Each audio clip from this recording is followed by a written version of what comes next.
All right, so I'm going to start off with a question. How many actually, a show of hands, did a customer interview in the last week? Good. What can you tell me? Anything to share? What was it like? Just share. Casual? Was it conversational as well? Okay, good. Any others?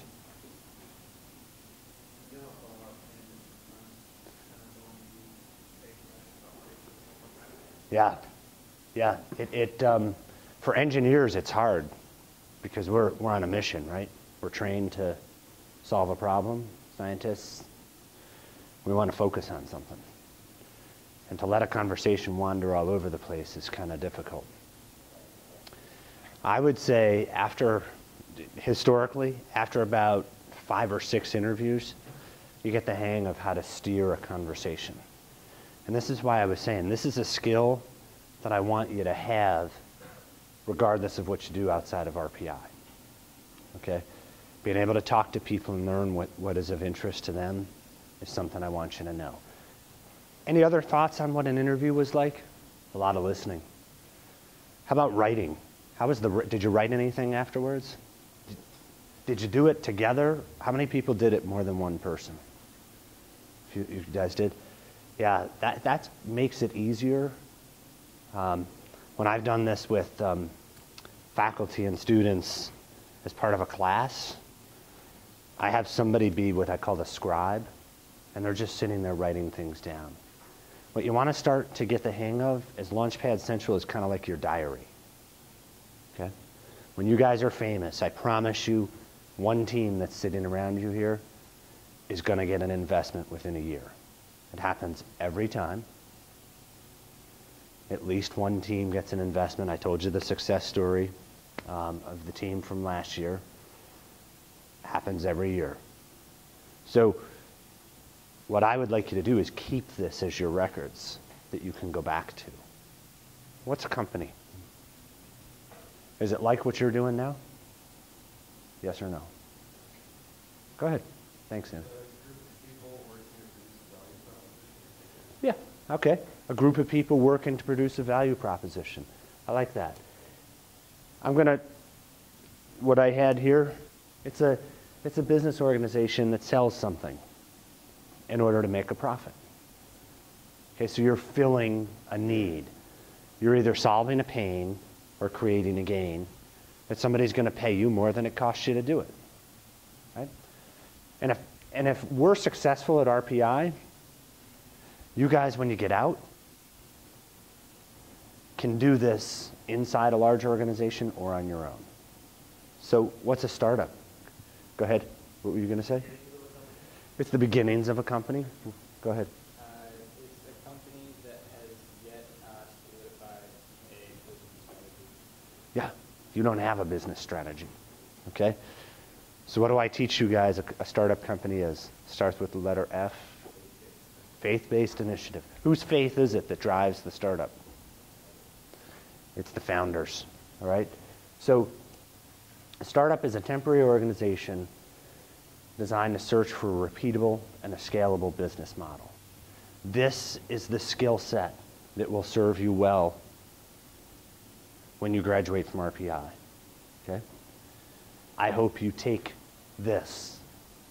Because I promise you, if you're inside Microsoft, Google, GE, Lockheed Martin, Amazon, I don't care where it is, you will have to, your job in the company is to solve some sort of a problem. You want to find things that are scalable and repeatable. That's what gives you success. Finding things that are scalable and repeatable. Okay, so companies are organized around business models. So one of the things that if I'm teaching a class I have people do is read Steve Blank's Why Lean. This is what I'm teaching you guys, why lean changes everything. Companies, big companies, GE has just converted their entire chunks of their business units to pursue lean startup. They call it FastWorks. The GE brand is called FastWorks. And it's actually quite brilliant what they're doing. So what you learn here, keep it because lots of big groups are moving towards it. So what is a business model? Okay, an in-depth plan of action. Good. Any others? To make your business happen. Okay. Makes your business happen, makes all the parts work. Perfect. It's a series of hypotheses. Because what is a startup? It is faith-based initiative. Go ahead. What were you going to say, a business? It's an overview of the different components. Yeah, it's your best guess at what your business is going to look like. Okay? So this is a picture of the guy who codified all this. He worked with a faculty from Europe, Osterwalder. Osterwalder is actually the guy who came up with this. This image is Osterwalder. The guy at the top, Steve Blank, was also writing about it at the same time. We had both, everybody had been through the same experience, startups that failed, right?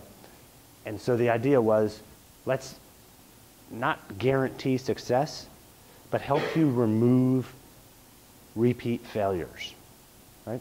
How many people play sports? Yeah? Okay. So when you practice, the goal is to get better, but a lot of what you do, like think about a sport like golf or tennis or baseball, it's hand-eye coordination, it's repeating a motion, right? So the idea with what these guys did was figured out how to train you to not repeat mistakes. All right, customer types. There's a whole bunch of them. Have you heard of all these names before? From the online lectures. Good. So what can you tell me about any of them? How many of them are there? 6. See, I gave you the easy question to start. Who can tell me something? You got 1 of 6. I just need somebody, and not the same 3 people, to tell me something about one of these 6. So let me give an example of a purchase decision that all of you have made. How many people were involved in where they went to college? Just a quick show of hands. So is that everybody in the room? So I've got 100% participation. Which one of these are you? Yeah, it does. Yep. Yep. So just speak up. Somebody tell me, which one of these are they? Decision maker, end user. Can everybody agree universally that everybody in this room is an end user? Okay, I think we're good with that. Kelly, I got 100% participation on that one. So the decision maker is easy. That's usually you. It's not, you have the notebook or the learning material, the advanced learning material, right? So your end user is clearly the student. The decision maker is a lot like this room. You're going to mirror the discussion we just had. Can you tell me in like 30 seconds what pure energy is about?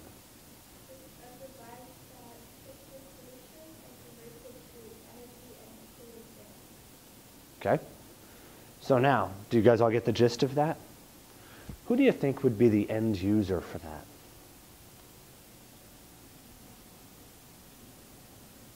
You got to think.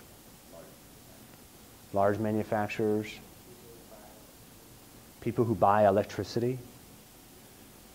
Could a municipality, like a city or a town, be an end user? So you got lots of end users. Who's probably the decision maker? Let me take the municipality as an example.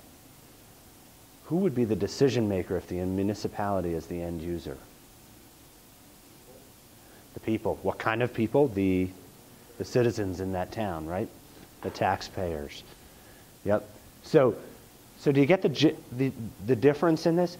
So what happens is, the whole point of me showing you these customer types today is, I want you to do 10 more interviews next week, but I want you to focus on understanding the difference as you're talking to somebody of these 6 categories.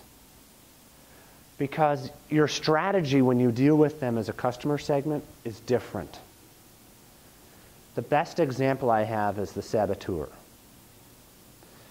When you were making your college decision, was there somebody trying to change your mind?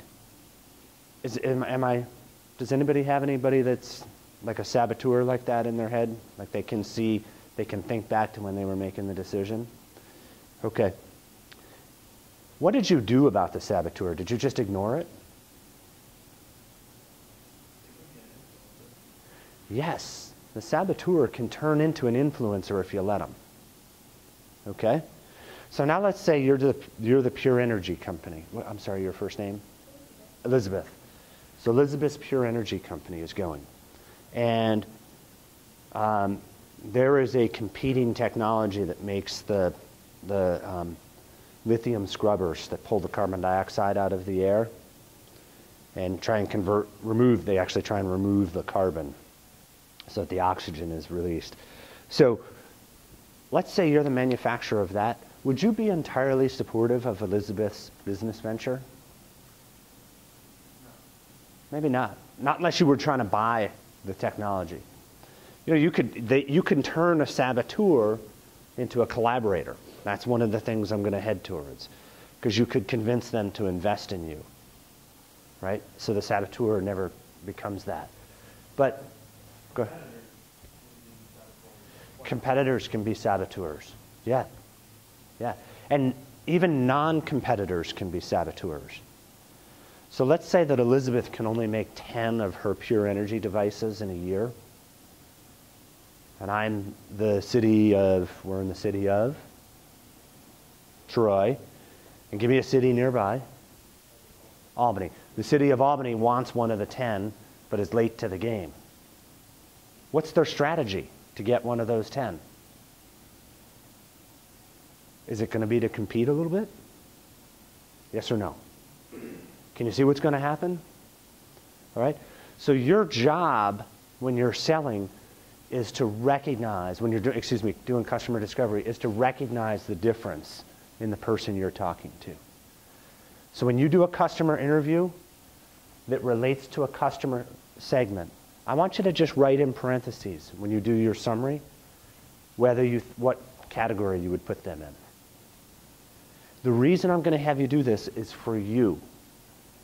If you see that you're continually talking to end users, what do you think you should do? Talk to someone else. Okay? It's for you I'm showing you this. Okay? So when you're doing this on your own or inside GE or inside Microsoft or inside Google, I want you to get in the habit of knowing who you're talking to from a category so that you make sure you talk to different ones. So for some of these, depending on what you're doing, with some of these customers, it must obviously be a lot easier to talk to those kind of people. Right. Kind of around, like end users of base Right. product. Right. Do you have a strategy for kind of trying to find those other customers, like maybe like you're manufacturing something, talking to a manufacturer who will be decision maker, payer, those kind of stuff? This is a great question. So strategies for reaching them. So let's talk about an influencer. I always get asked about the influencer, so I'll go right to it. Give me an example of, what's your product? Yes? I'm sorry? Sanitation rock. Okay. So let's say that there is somebody in the industry or there is a trade organization.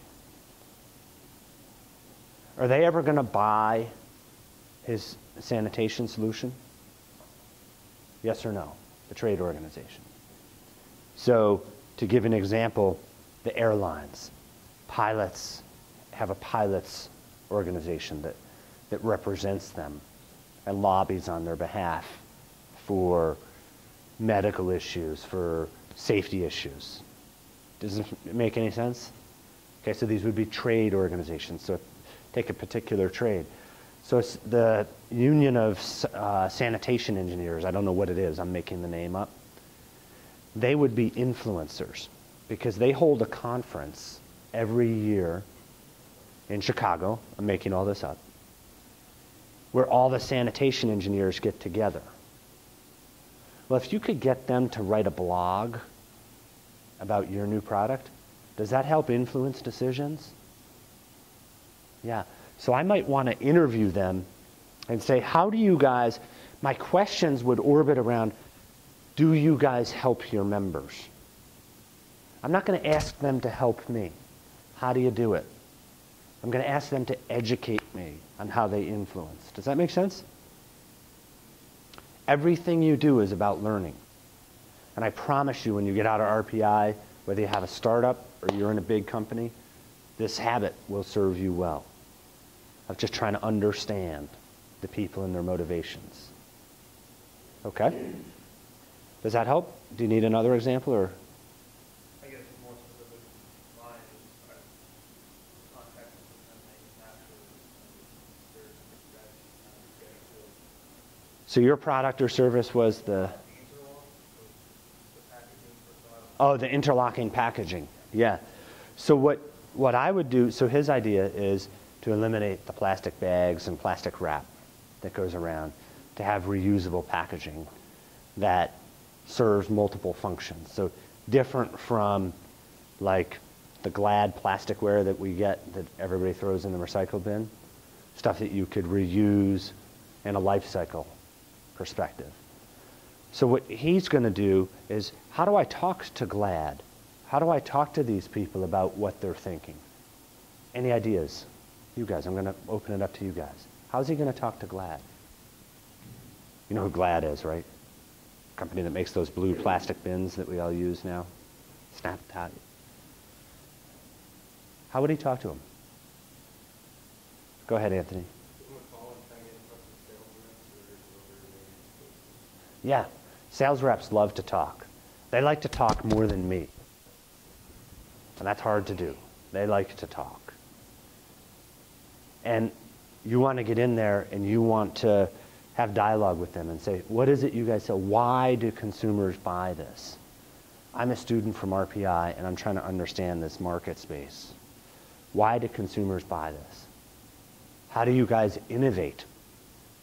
You're going to ask them, how do you innovate?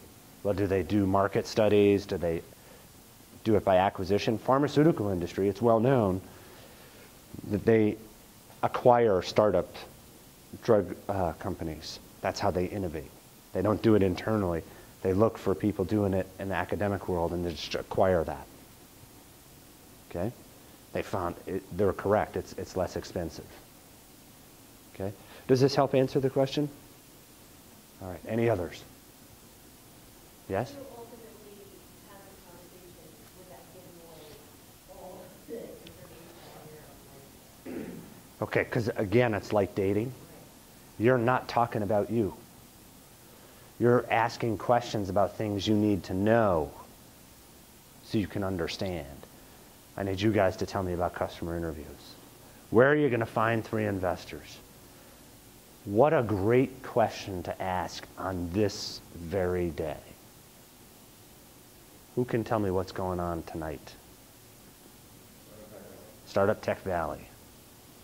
You have about 300 people that show up to that, and probably about a third of them are investors, from the local angel investors, institutional investors, from anywhere from as far west as Rochester, Syracuse, New York City to the south, and Boston to the east. So there's quite a few people that will be there. And that's where I would go in and just... Now, if you're interviewing a potential investor, do you want to ask them if they want to invest? You want to ask them. I think, I believe it is Peter Thiel says, if you ask for money, you'll get advice, but if you ask for advice, you'll get money. I want you to write that down. Okay? It usually takes me 10 minutes to get to that answer. We got there quick. So, write this down. If you ask for money, you get advice. If you ask for advice, you get money. So what you want to ask is, what do you invest in?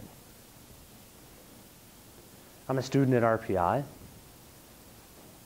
I'm working on a class right now, and I need to understand investors.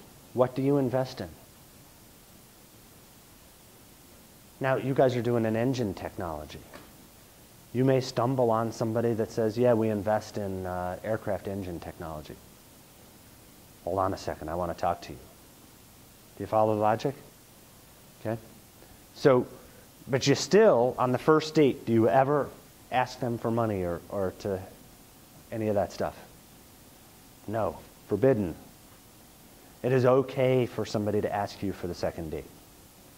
As a matter of fact, it's better for you for them to ask for the second date. You want to go out there and approach them and just learn what they are investing in. And if they're not investing in a physical product that you are producing, what was yours again? I'm sorry. The sprinkler system inside. So Spencer, right? No, Brandon, outside. Outside? Oh, the intelligent sprinkler. Yes, yes. So, so if you get somebody that says, oh, I only invest in software, ask them why they don't invest in physical products. Because they're going to tell you why they don't. What does that mean to you and your startup? Anthony? That's it. That's exactly it. It's a hurdle that you now understand and you might have to jump over. Does that make sense? So now let me go to a dating analogy to answer this. Okay?